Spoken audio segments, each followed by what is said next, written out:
स्थानीय शासन class 11th का ये पॉलिटिकल साइंस का चैप्टर है, जिसमें हम स्थानीय शासन के बारे में पढ़ेंगे यहाँ पे। ठीक है, तो हम शुरू करते हैं स्थानीय शासन के बारे में।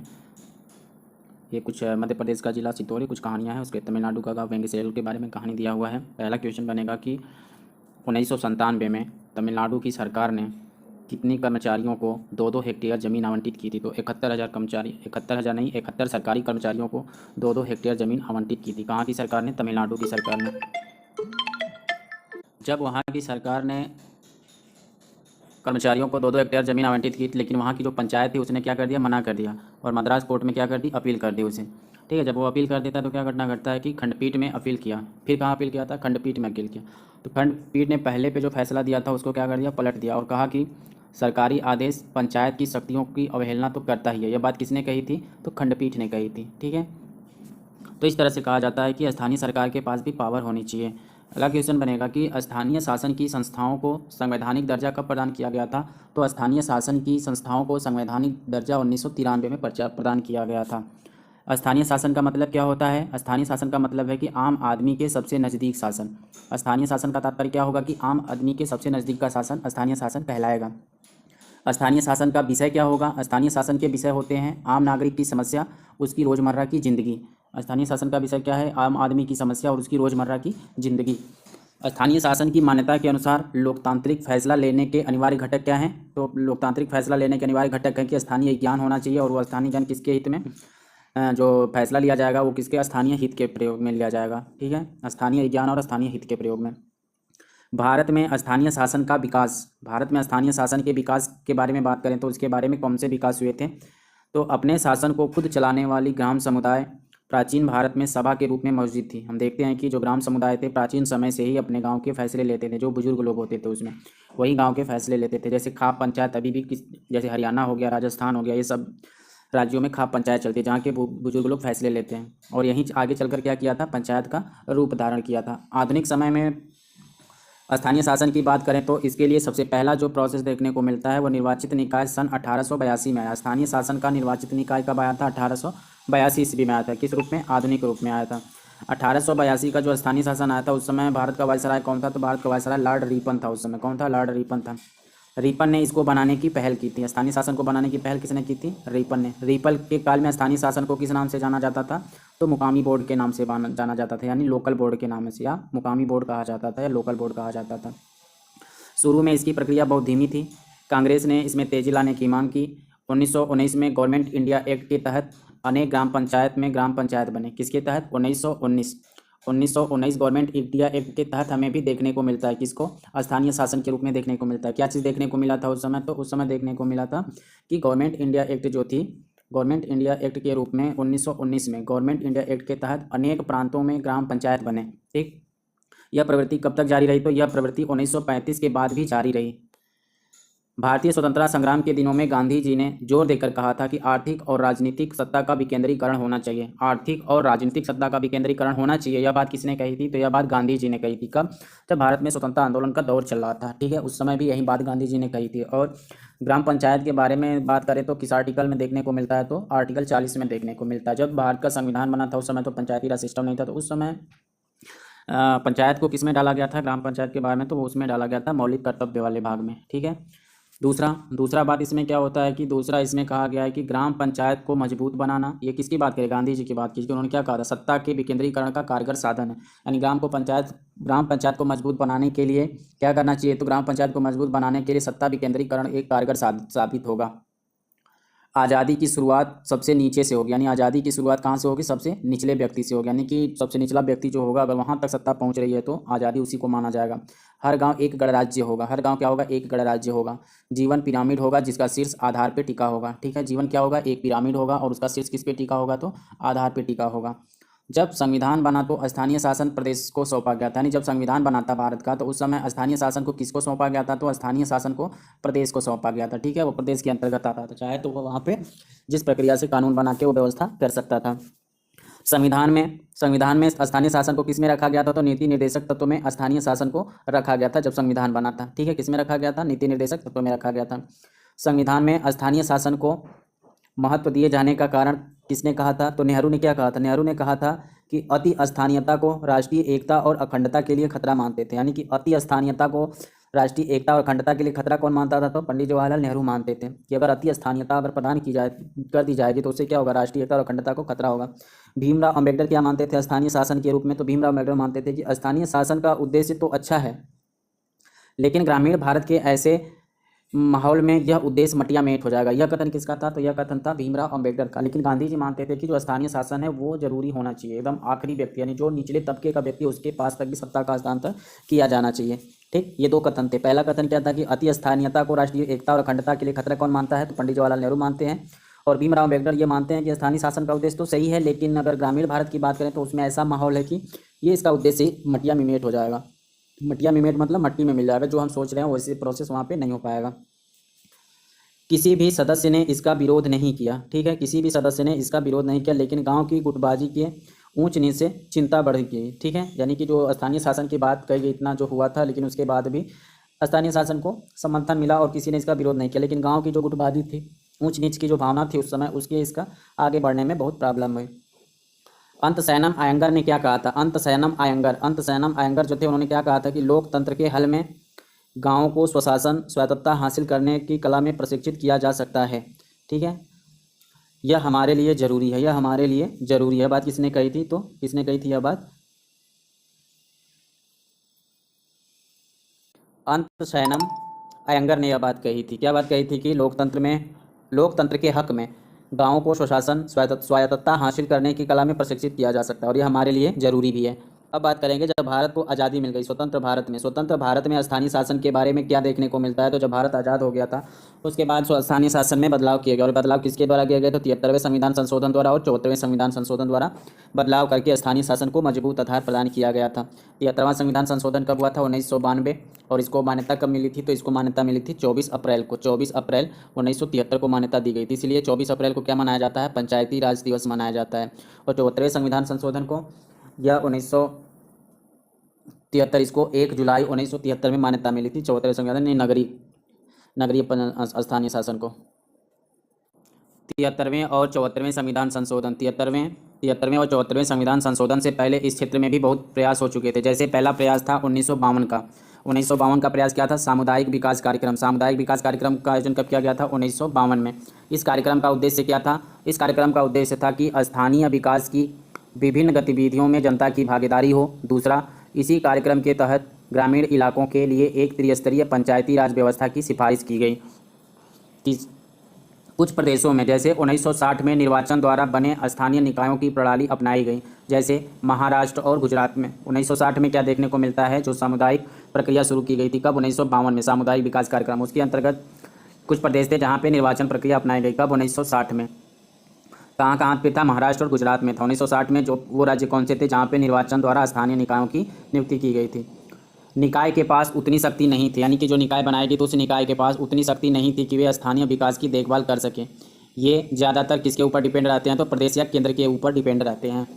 कई प्रदेश ने ऐसा माना कि चुनाव द्वारा स्थानीय निकाय स्थापित करने की ज़रूरत नहीं है। कई राज्यों ने यह माना था कि वहाँ पे स्थानीय निकाय करने की ज़रूरत नहीं है। कई ऐसे स्थान हैं जहाँ के स्थानीय निकाय को भंग करके सरकारी अधिकारियों को उसके जिम्मे सौंप दिया गया। कई प्रदेश में स्थानीय निकाय के चुनाव अप्रत्यक्ष रीति से हुए थे। कई प्रदेशों में स्थानीय निकाय के चुनाव समय समय पर स्थगित होते रहे। तो यह बहुत बड़ी समस्या थी उस समय की। सब राज्य एक तरह से विचार नहीं कर रहे थे स्थानीय शासन के बारे में। तो इसमें एक सुधार नीति आई। सुधार नीति कब आई थी इसमें देखने को? तो सन 1987 के बाद इसमें सुधार देखने को मिलता है। स्थानीय शासन की संस्थाओं का गहन पुनरावलोकन की शुरुआत हुई। सन 1989 में थुंगन समिति ने स्थानीय शासन के निकायों को संवैधानिक दर्जा प्रदान करने की सिफारिश की, यानी कि स्थानीय शासन में सुधार की प्रक्रिया को लाया गया। इस सुधार को प्रक्रिया की लाने में के लिए किस समिति का गठन किया गया? तो थुंगन समिति का गठन किया गया। थुंगन समिति का गठन कब किया गया था? 1989 ईस्वी में। इसकी सिफारिश क्या थी? तो इसने सिफारिश किया कि चुनाव समय समय पर कराए जाएँ, उनके समुचित कार्यों की सूची तय करने और संस्थाओं को धन प्रदान करने के लिए संविधान में संशोधन किया जाए। यह सिफारिश किसने दी थी? तो थुंगन समिति की सिफारिश थी। कब लागू की गई थी थुंगन समिति? 1989 में लागू की गई थी। सन 1989 में केंद्र सरकार ने 2 संविधान संशोधन की बात आगे बढ़ाई थी। ठीक है, तो उनमें से कौन सा संविधान संशोधन था? 1992 में 73वां संविधान संशोधन और 74वां संविधान संशोधन संसद में पारित किया गया। 73वां संविधान संशोधन किससे संबंधित था? तो पंचायत से ग्रामीण तक स्थानीय शासन, और 74वां संविधान संशोधन नगरीय से शहर तक, ठीक है, इससे जुड़ा हुआ था। नहीं, 73वां संविधान संशोधन जो था वो ग्रामीण से जुड़ा हुआ था और 74वां संविधान संशोधन शहर से जुड़ा हुआ था।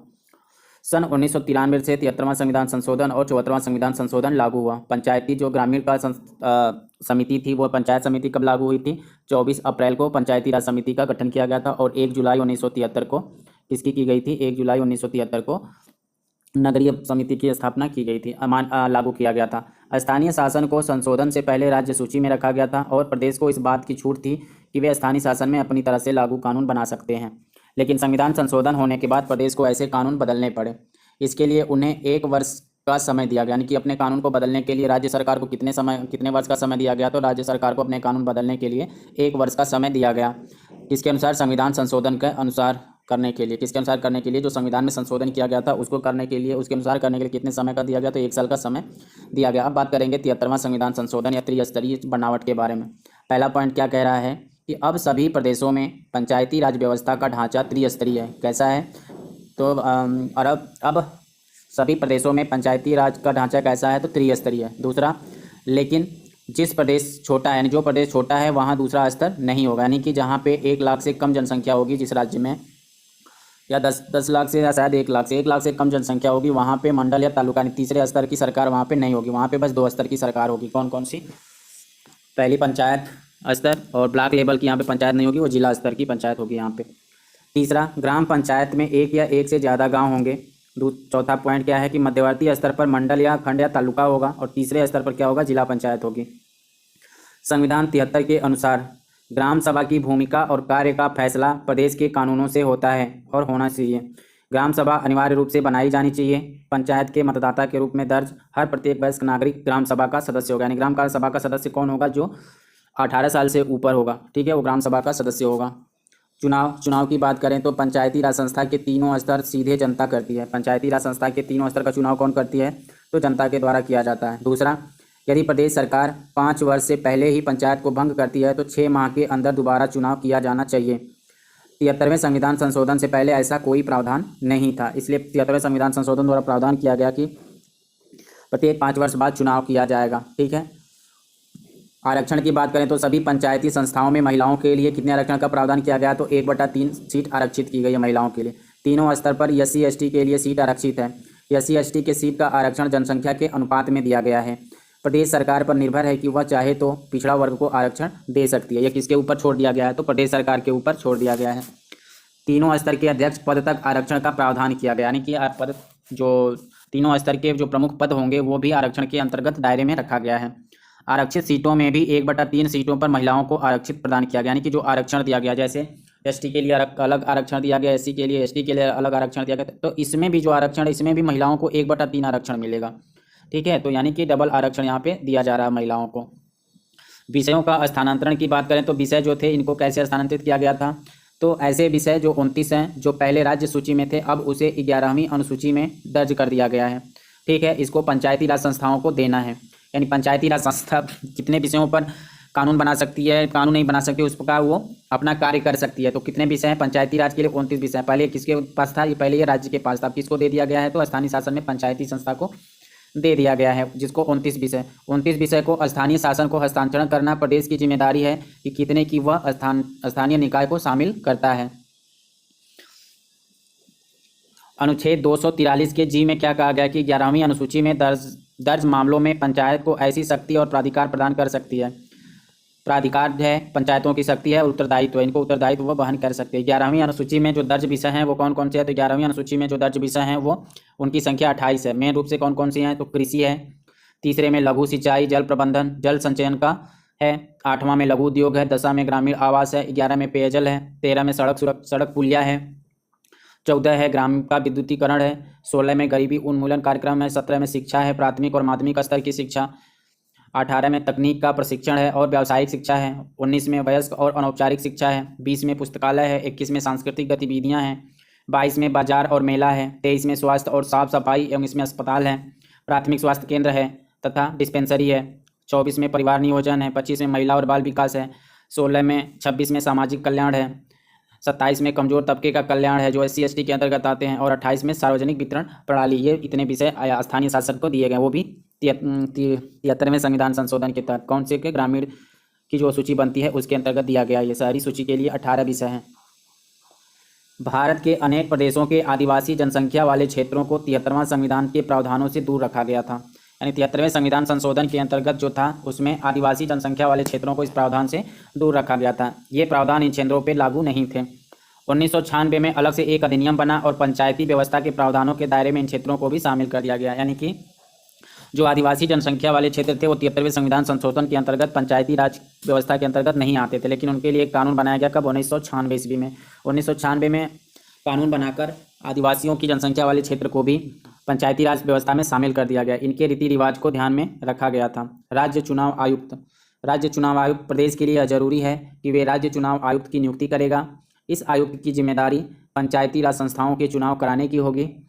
पहले ये काम प्रदेश का प्रशासन करता था, जो प्रदेश सरकार के अधीन था। पहले ये काम कौन करता था? तो पहले ये काम प्रदेश का प्रशासन करता था। अब कौन करेगा? अब राज्य चुनाव आयुक्त करेगा। और इसकी नियुक्ति कौन करेगी? तो इसकी नियुक्ति राज्यपाल करता है, राज्य चुनाव आयुक्त का। और ये किसके अधीन आया था? ये प्रदेश सरकार के अधीन आएगा। प्रदेश का चुनाव आयुक्त भारत के चुनाव आयुक्त की तरह स्वायत्त होता है, लेकिन उसकी ओर और उसके कार्यकाल का संबंध भारत के चुनाव आयोग से नहीं होता है। यानी जिस तरह से भारत का चुनाव आयुक्त होता है, उसी तरह भारत का राज्य का चुनाव आयुक्त होता है वैसे हम होगा, लेकिन जो उसके कार्यकाल का संबंध है भारत के चुनाव आयोग से नहीं होता है। राज्य के वित्त आयोग का भी गठन किया जाएगा।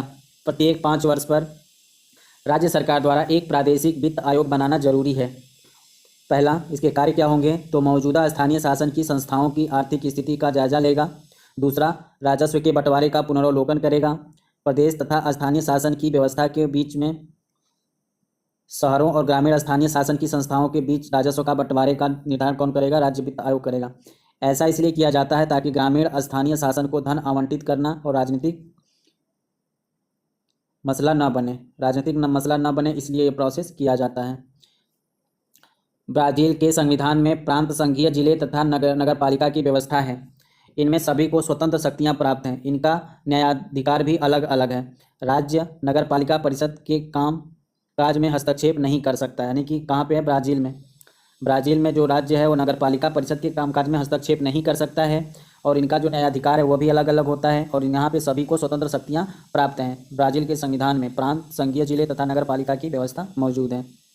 जो हमने यहाँ पे देखा कि आरक्षण की बात की गई है, तो आरक्षण ये पंचायती क्षेत्र में आरक्षण देने के लिए किसमें प्रावधान किया गया है? तो पंचायती राज में आरक्षण देने के लिए 343 डी में महिलाओं को आरक्षण दिया गया है। ठीक है। अब बात करेंगे 74वें संविधान संशोधन की। किसकी बात करेंगे? 74वें संविधान संशोधन की। शहरी इलाकों के होने के लिए मानक क्या है? शहरी इलाका होने के लिए मानक क्या है कि कम से कम 5000 जनसंख्या होनी चाहिए। वहाँ की कितनी जनसंख्या होनी चाहिए? 5000 जनसंख्या होनी चाहिए। और वहाँ पे कामकाजी पुरुष जो हैं वो 75% उनको गैर कृषि क्षेत्र में जुड़े होने चाहिए, तब वो माना जाएगा कि वो शहरी इलाका है। और जनसंख्या घनत्व कितना होना चाहिए? 400 प्रति वर्ग किलोमीटर के अंतर्गत होना चाहिए। तो ये 3 मानक जो पूरा करेंगे वो क्या हो जाएंगे कि वो शहरी क्षेत्र कहलाएंगे। 5000 जनसंख्या हो, 75% जो पुरुष हैं वो गैर कृषि में काम में लगे हों, और 400 प्रति व्यक्ति वर्ग किलोमीटर क्या हो? जनसंख्या घनत्व हो। भारतीय जनगणना 2011 के अनुसार कितनी प्रतिशत जनसंख्या शहरी क्षेत्रों में रहती है? तो 31% जनसंख्या जो है कुल जनसंख्या की वो शहरों में रहती है। 74वें संविधान संशोधन व 73वें संविधान संशोधन का दोहराव है। 73वें संविधान संशोधन का दोहराव कौन है? तो 74वां संविधान संशोधन जो है वो 73वें संविधान संशोधन का दोहराव है, जो हम उनके अनुच्छेद में देखने को मिलता है, जो हम अभी आगे पढ़ेंगे। जैसे प्रत्यक्ष चुनाव, आरक्षण, विषयों का हस्तांतरण 12वीं अनुसूची में किया गया है। प्रादेशिक चुनाव आयुक्त, प्रादेशिक वित्त आयोग, यह सब नगर पालिकाओं पर लागू होते हैं। और यह किस आर्टिकल में दिया गया है? तो यहाँ हम समझते हैं। जैसे पंचायती राज समिति के लिए दिया गया है 243A से लेके 243O तक जो आर्टिकल हैं वो पंचायती राज समिति के लिए। और नगरीय निकाय के लिए जो आर्टिकल दिया गया है 243P से शुरू होता है। 243P से शुरू होकर 243ZE तक जाता है। ठीक है, ZG तक जाता है, 243ZG तक जाता है। प्रादेशिक चुनाव आयुक्त की बात होगी तो प्रादेशिक चुनाव आयुक्त जो दिया गया है वह किस आर्टिकल में है? तो पंचायती राज समिति में चुनाव आयुक्त जो है वह 243A में जाएगा और नगरीय निकाय में 243ZA में जाएगा। यहाँ पे प्रादेशिक वित्त आयोग की बात हो रही है तो वित्त जो आयोग है पंचायती राज में 243I में जाएगा और नगरीय नगर में जाएगा किस में? नगरीय निकाय में जाएगा 243Y में। आरक्षण किस में जाएगा? तो आरक्षण जाता है 243 डी में और 243 टी में। डी जो है वह पंचायती राज में और टी जो है वह जाएगा नगरीय निकाय में जाएगा। विषयों का हस्तांतरण जो है पंचायती राज के लिए 28 है और नगरीय निकाय के लिए 18 या 12। अगला पॉइंट आते हैं कि संविधान के अंतर्गत यह प्रावधान किया गया कि प्रदेश की सरकार कुछ निश्चित कार्य करने की जिम्मेदारी शहरी संस्थाओं को सौंप दें। 73वें व 74वें संविधान संशोधन का क्रियान्वयन के बारे में बात करें कि 73वां और 74वें संविधान संशोधन का क्रियान्वयन क्या है, तो 1994 से 2004 तक अधिकांश प्रदेशों में 2 बार से भी चुनाव हो चुके हैं। अभी ये 2025 चल रहा है, इसमें और भी चुनाव होंगे। वहीं मध्य प्रदेश, राजस्थान तथा कुछ प्रदेश हैं जहाँ पे 3-3 बार चुनाव हो गए थे। अगर पंचायती राज का पहले चुनाव की बात करें तो पहला चुनाव सबसे उद्घाटन कहाँ हुआ था, तो उद्घाटन हुआ था 2 अक्टूबर 1959 को राजस्थान के नागौर ज़िले में हुआ था। ठीक है। और पंचायती राज जब लागू हुआ था सबसे पहला चुनाव कब किया गया था, तो मध्य प्रदेश में किया गया था। कब किया गया था? मध्य प्रदेश में किया गया था सबसे पहला चुनाव। जब 73वां 74वां संविधान संशोधन बना था लागू होने के बाद, तो सबसे पहला चुनाव मध्य प्रदेश में किया गया था। ग्रामीण भारत में जिला पंचायत की संख्या कितनी है, तो जिला पंचायत की संख्या 600 से अधिक है। ग्रामीण भारत में ब्लॉक पंचायत की संख्या कितनी है, तो 6000 से अधिक है। ग्राम पंचायत की संख्या कितनी है, 2,40,000 है। शहरी क्षेत्र में नगर निगम कितने हैं, 100 से ज़्यादा है। नगर पालिका कितनी है, 1400 है। शहर क्षेत्र में नगर निगम कितने हैं, 100 से ज़्यादा है। नगर पालिका कितनी है, 1400 है। और नगर पंचायत कितने हैं, 2000 हैं। ये जनसंख्या है। प्रत्येक 5 वर्ष पर इन निकायों के लिए 32 लाख 32 लाख सदस्यों का चुनाव कितने करती हैं, 32 लाख सदस्यों का चुनाव किया जाता है। और इसमें से कितनी महिलाएं हैं, तो लगभग 13 लाख महिलाएं इसमें चुनी जाती हैं, क्योंकि इनको आरक्षण दिया गया है 1/3%। यदि प्रदेश की विधानसभा और संसद की संख्या एक साथ देखा जाए तो 5000 से कम पड़ती है, लेकिन स्थानीय शासन में स्थानीय निकायों के चुनाव के कारण निर्वाचित जनप्रतिनिधियों की संख्या में भारी इजाफा हुआ है। पंचायत और नगर पालिका में महिला के आरक्षण के प्रावधान के कारण स्थानीय निकायों में महिला की भागीदारी निश्चित हुई है। आरक्षण के कारण जनप्रतिनिधि बढ़ी है। आरक्षण के कारण क्या हुआ है, जनप्रतिनिधि महिलाओं की बढ़ी है। जिला का पंचायत अध्यक्ष कितना है, 200। प्रखंड का पंचायत अध्यक्ष कितना है, 2000। सरपंच कितने हैं, 80,000 हैं। नगर निगम के मेयर कितने हैं, 30। महापौर हैं। नगर पालिका के अध्यक्ष कितने हैं, 500। नगर पंचायत के प्रधान कितने हैं, 650। भारत की जनसंख्या में एससी कितने हैं, 16.2%। एसटी की जनसंख्या कितनी है, 8.2%। स्थानीय शासन के शहरी और ग्रामीण संस्थाओं के निर्वाचित सदस्यों में इन समुदायों के सदस्यों की संख्या कितनी है, तो 6.6 लाख है। कितनी है, 6.6 लाख है इनकी संख्या। स्थानीय शासन के शहरी और ग्रामीण संस्थाओं में निर्वाचित सदस्यों में इन समुदायों के सदस्यों की संख्या कितनी है, तो 6.6 लाख है। अगला प्रश्न बनेगा इसमें कि शहरी निकाय का कुल राजस्व उगाही कितना है, तो शहरी निकाय का कुल राजस्व इकाई 0.24% है। कितना है, 0.24% है का योगदान देता है। यानी कि राजस्व के संकलन में शहरी निकाय कितना योगदान देता है, तो 0.244% देता है। और इस संस्था द्वारा सरकारी खर्च का व्यय कितना होता है, तो 4% खर्च करता है। ये 4% इस संस्था को खर्च कर दिया जाता है और ये देता कितना है, तो 0.24%। तो इसके लिए क्या कहा गया है, तो इसके लिए एक बात कही गई है कि इस तरह जो कमाता है, यानी कि कम खर्च ज़्यादा करते हैं। कमाता कम है और खर्च कितना करता है, ज़्यादा करता है। जैसे ये 4% तो खर्च हो जाता है इसके लिए, और कितना कमाता है, 0.24% ये कमाता है। तो इसलिए किसके ऊपर निर्धारित रहता है, तो प्रदेश और केंद्र सरकार के ऊपर आश्रित रहता है। अब निष्कर्ष की बात करें तो स्थानीय शासन के निकाय एक एजेंसी की भूमिका निभाते हैं। यानी स्थानीय शासन के निकाय किसकी भूमिका निभाते हैं, तो एक एजेंसी की भूमिका निभाते हुए केंद्र और राज्य की विकास के कार्यक्रम को लागू करते हैं। यानी कि एक एजेंट की भूमिका निभाते हैं, एजेंसी की भूमिका निभाते हुए जो केंद्र और राज्य द्वारा जो योजनाएं लागू की जाती है, कार्यक्रम जो चालू किया जाता है, उसको लागू करने का ये लोग काम करते हैं। स्थानीय शासन को ज़्यादा शक्ति देने के लिए का मतलब है कि हम सत्ता की वास्तविक विकेंद्रीकरण के लिए तैयार हैं।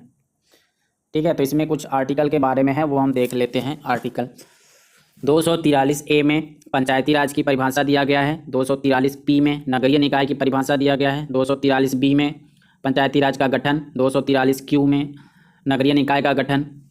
243C में संरचना दिया गया है। ठीक है। वैसे उसमें R जोड़ देंगे तो 243R का नगरीय निकाय का संरचना हो जाएगा। 243 का D आरक्षण हो जाएगा पंचायती राज का। 243T का आरक्षण हो जाएगा नगरीय निकाय का। 243E का कार्यकाल हो जाएगा पंचायती राज का। 243U का कार्यकाल हो जाएगा नगरीय निकाय का। 243F योग्यता है इसमें। 243V योग्यता है नगरीय निकाय की। 243G का कार्य है पंचायती राज का। 243W है नगरीय निकाय का। 243H कर है पंचायती राज का। 243X कर है नगरीय निकाय का। 243I वित्त विभाग है। पंचायती राज का 243 वाई, नगरीय निकाय का वित्त विभाग, लेखा परीक्षण 243 जे, 243 जेड, जे और जेड है। निर्वाचन आयोग इसमें 243 के है, नगरीय निकाय में 243 जेड ए है।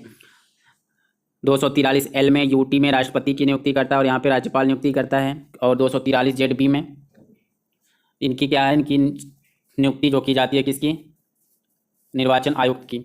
243 एम में लागू नहीं है यहाँ पे। 243 एन विधि प्रभावी है। 243 जेड एफ, 243 ओ में न्यायालय हस्तक्षेप नहीं कर सकता और उधर 243 जेड जी में न्यायालय हस्तक्षेप नहीं करता था। 243 एस में क्या दिया है, वार्ड समिति। 243 जेड डी में दिया है जिला नियोजन समिति या जिला आयोजन समिति, किसमें है, जेड डी में है। 243 जेड ई में क्या है, महानगरीय समिति है।